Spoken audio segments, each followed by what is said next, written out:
ओम शांति। 17 अगस्त 2024 के ईश्वरीय महावाक्य। पहले एक नज़र मुरली के मुख्य पॉइंट पर। बाबा ने कहा, आत्मा अविनाशी है और बाप भी अविनाशी है, तो प्यार किसको करना चाहिए? वास्तव में अविनाशी का अविनाशी के साथ प्यार होना चाहिए। तुम्हारा प्यार अविनाशी शरीर के साथ हो गया है, इसलिए रोना पड़ता है। अविनाशी आत्मा हो, तुमको रोने की दरकार नहीं। आत्मा एक शरीर छोड़ जाए दूसरा पार्ट बजाती है, ये तो खेल है। तुम शरीर में ममत क्यों रखते हो? अपने को अविनाशी आत्मा समझो। आत्मा कभी मरती नहीं। गायन भी है, जो रोया सो खोया। आत्म अभिमानी बनने की शिक्षा मिलती है, फिर तुम कभी रोएंगे ही नहीं।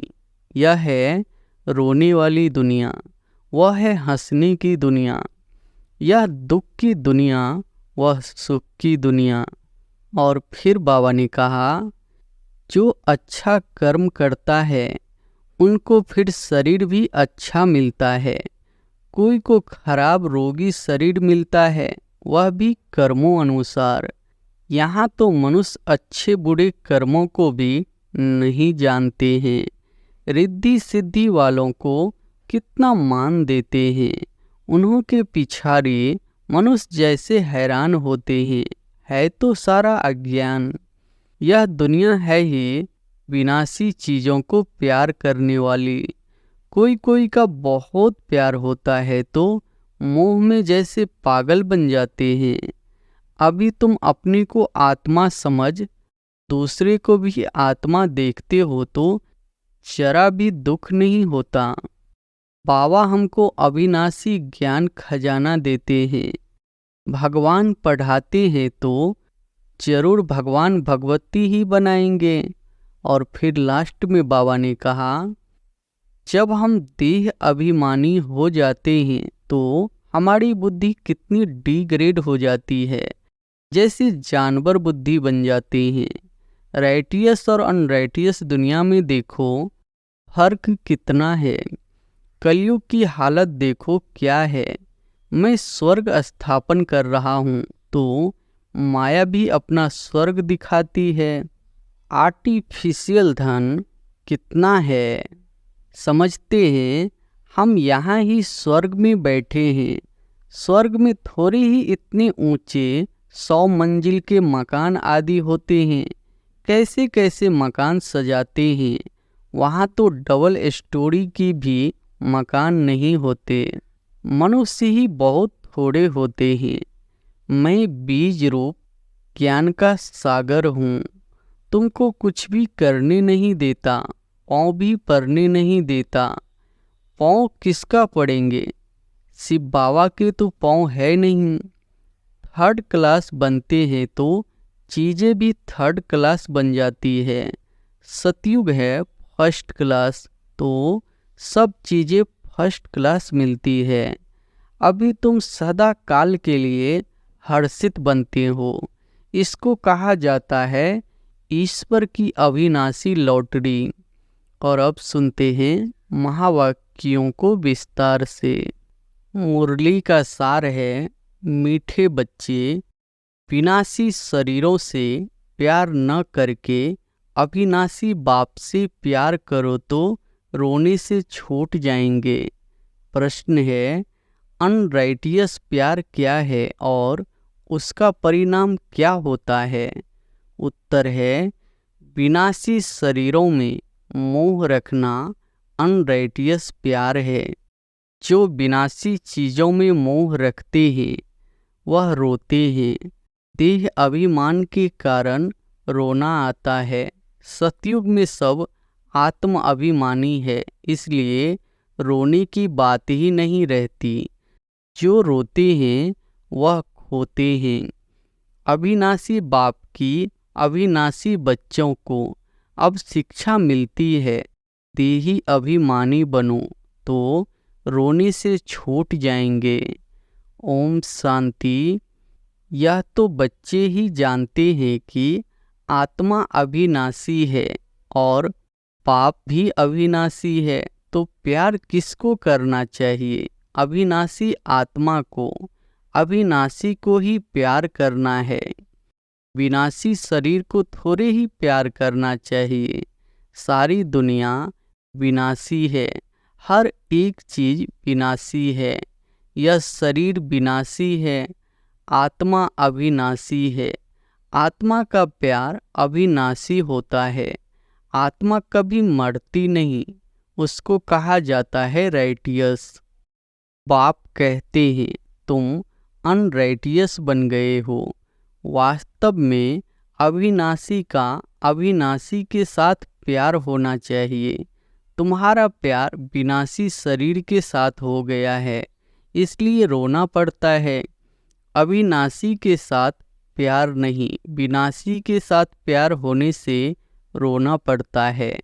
अभी तुम अपनी को अविनाशी आत्मा समझते हो तो रोने की बात नहीं, क्योंकि आत्म अभिमानी है। तो बाप अब तुम बच्चों को आत्म अभिमानी बनाते हैं। देह अभिमानी होने से रोना होता है। विनाशी शरीर पिछाड़ी रोते हैं, समझते भी है आत्मा मरती नहीं है। बाप कहते हैं अपने को आत्मा समझो। तुम अविनाशी बाप के बच्चे अविनाशी आत्मा हो। तुमको रोने की दरकार नहीं। आत्मा एक शरीर छोड़ जाए दूसरा पार्ट बजाती है। ये तो खेल है। तुम शरीर में ममत्व क्यों रखते हो? देह सहित देह के सब संबंधों से बुद्धि योग तोड़ो। अपनी को अविनाशी आत्मा समझो। आत्मा कभी मरती नहीं। गायन भी है, जो रोया सो खोया।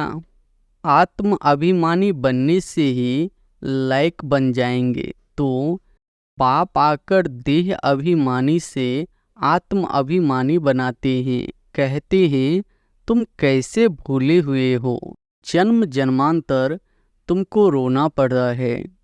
अब फिर से तुमको आत्म अभिमानी बनने की शिक्षा मिलती है। फिर तुम कभी रोएंगे ही नहीं।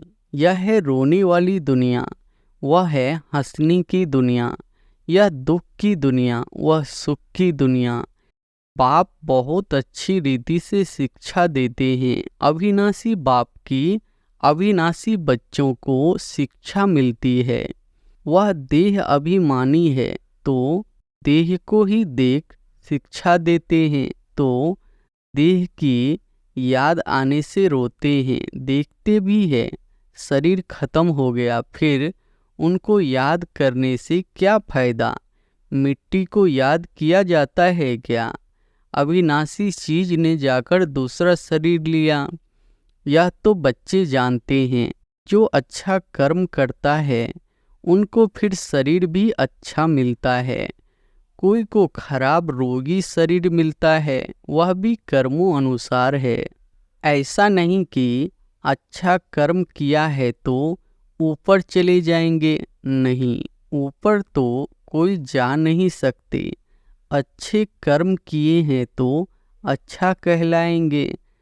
जन्म अच्छा मिलेगा, फिर भी नीचे तो उतरना ही है। तुम जानते हो कि हम चढ़ते कैसे हैं। भल अच्छे कर्मों से कोई महात्मा बनेगा, फिर भी कला तो कम होती ही जाएगी। बाप कहते हैं फिर भी ईश्वर को याद कर अच्छा कर्म करते हैं तो उनको अल्पकाल क्षण भंगुर सुख देता हूँ। फिर भी सीढ़ी नीचे तो उतरना ही है। नाम करके अच्छा हो। यहाँ तो मनुष्य अच्छे बुरे कर्मों को भी नहीं जानते हैं।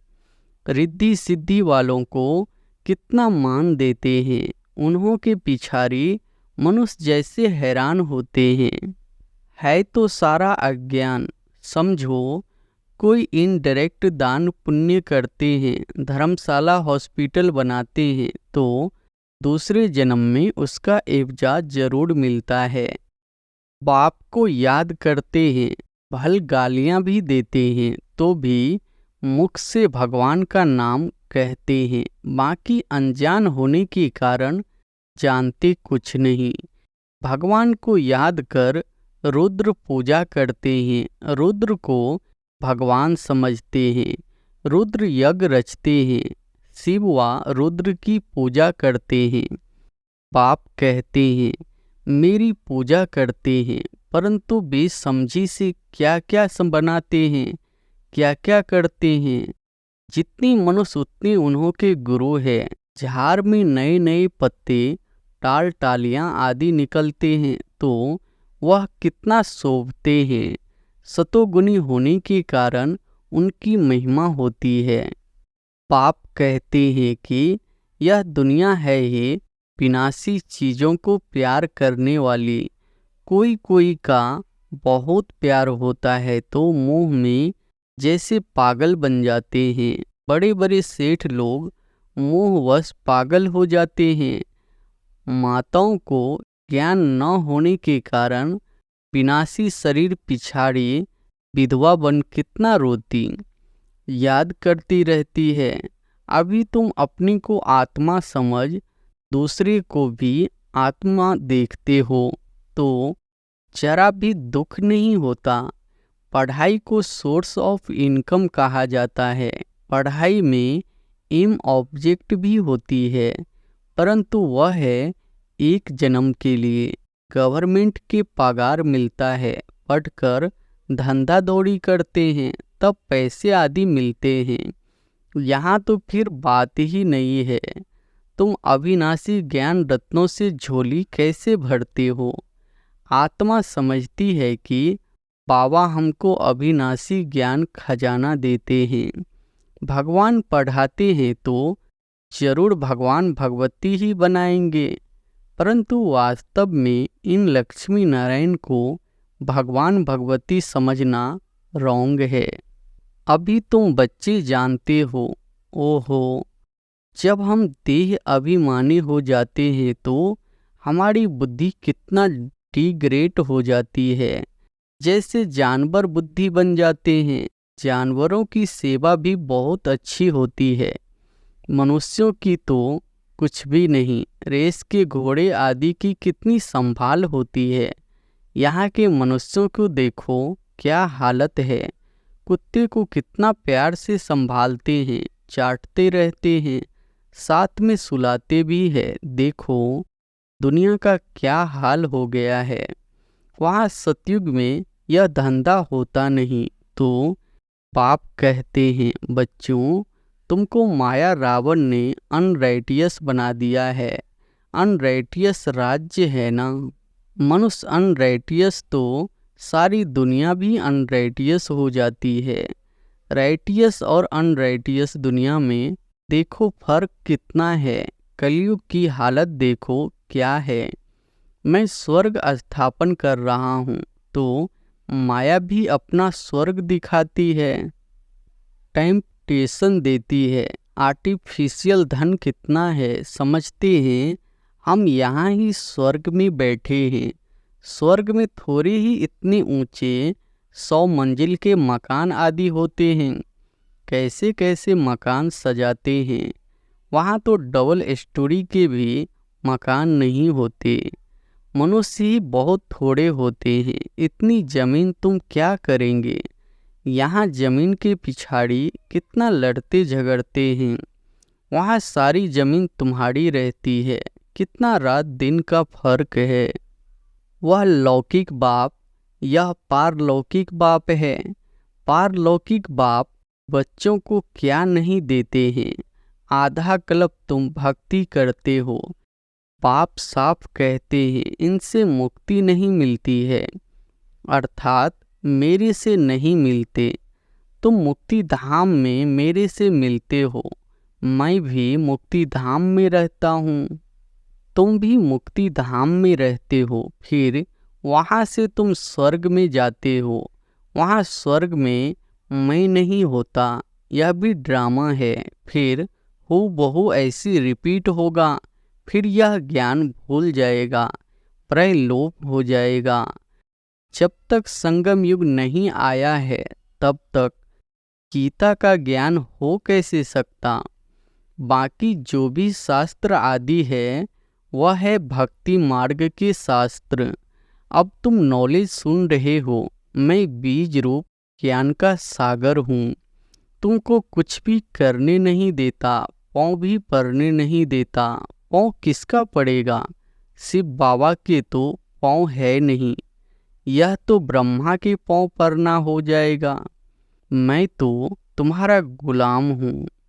उनको कहते हैं निराकारी, निरहंकारी। सो भी जब वह एक्ट में आए तब तो निरहंकारी कहा जाए। बाप तुमको अथाह ज्ञान देते हैं, यह है अविनाशी ज्ञान रत्नों का दान। फिर जो जितना लेवे अविनाशी ज्ञान रत्न लेकर फिर औरों को दान करते जाओ। इन रत्नों के लिए ही कहा जाता है एक एक रत्न लाखों का है। कदम कदम पर पदम देने वाला तो एक ही बाप है। सर्विस पर बड़ा अटेंशन चाहिए। तुम्हारा कदम है याद की यात्रा का, उनसे तुम अमर बन जाते हो। वहाँ मरने आदि की फिक्र होता नहीं। एक शरीर छोड़ दूसरा लिया। मोहजित राजा की कथा भी सुनी होगी। यह तो बाप बैठ समझाते हैं। अब बाप तुमको ऐसा बनाते हैं।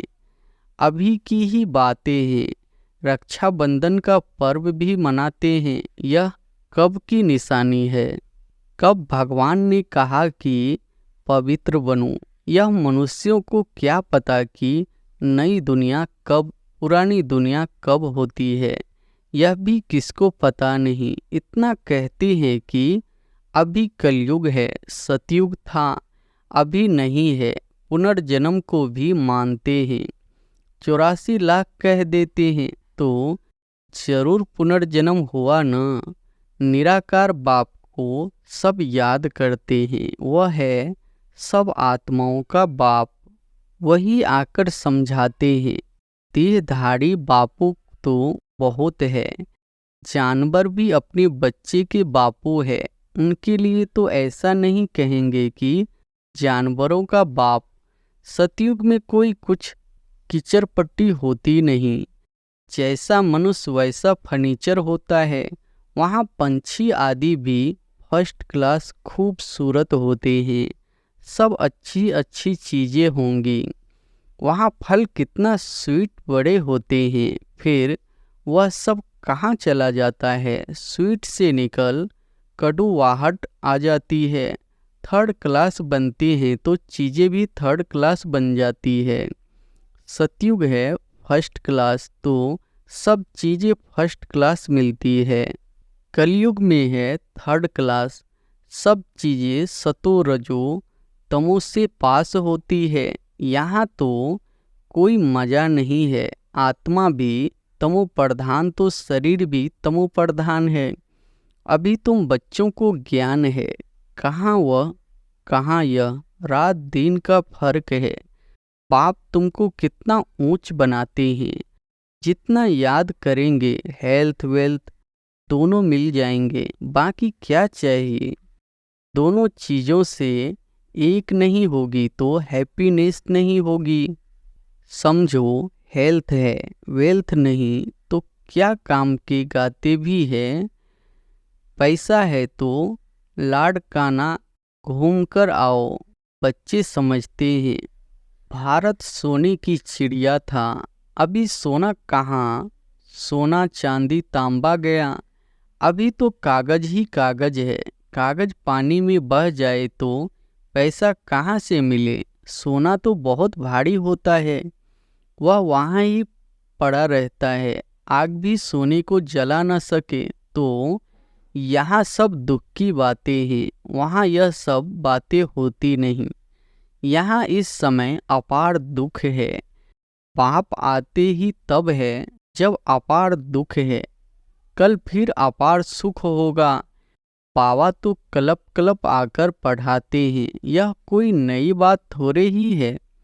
खुशी में रहना चाहिए, खुशी ही खुशी, यह अंत की बात है। अतीन्द्रिय सुख गोप गोपियों से पूछो, पिछाड़ी में तुम बहुत अच्छी रीति समझ जाते हो। रियल शांति किसे कहा जाता है या बाप ही बतलाते हैं। तुम बाप से शांति का वर्षा लेते हो, उनको सब याद करते हैं। बाप शांति का सागर है। बाप समझाते हैं, मेरे पास आ कौन सकते हैं। फलाना फलाना धर्म फलाने फलाने समय पर आते हैं, स्वर्ग में तो आ न सके। अभी साधु संत ढेर निकल पड़े हैं तो उन्हों की महिमा होती है। पवित्र है तो उनकी महिमा जरूर होनी चाहिए। अभी नए उतरे हैं, पुरानों की तो इतनी महिमा हो न सके। वह तो सुख भोग तमो प्रधान में चले गए हैं। कितने ढेर गुरु किस्म किस्म के निकलते जाते हैं, इस बेहद के झार को कोई जानते नहीं है। बाप समझाते हैं कि भक्ति की सामग्री इतनी है जितना झार फैला होता है। ज्ञान बीज कितना थोड़ा है, भक्ति तो आधा कल्प लगता है। यह ज्ञान तो सिर्फ इस एक अंतिम जन्म के लिए है। ज्ञान को प्राप्त कर तुम आधा कल्प के लिए मालिक बन जाते हो।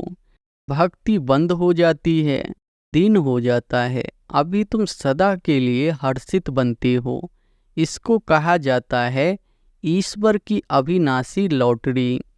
उसके लिए पुरुषार्थ करना पड़ता है। ईश्वरीय लॉटरी और आसुरी लॉटरी में कितना फर्क होता है। अच्छा, मीठे मीठे सिकिलधे बच्चों प्रति माता पिता बाप दादा का याद प्यार और गुड मॉर्निंग। रूहानी बाप की रूहानी बच्चों को नमस्ते।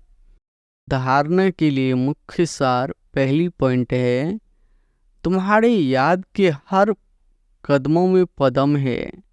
इससे ही अमर पद प्राप्त करना है। अविनाशी ज्ञान रतन जो बाप से मिलते हैं उनका दान करना है। दूसरी पॉइंट है, आत्म अभिमानी बन अपार खुशी का अनुभव करना है।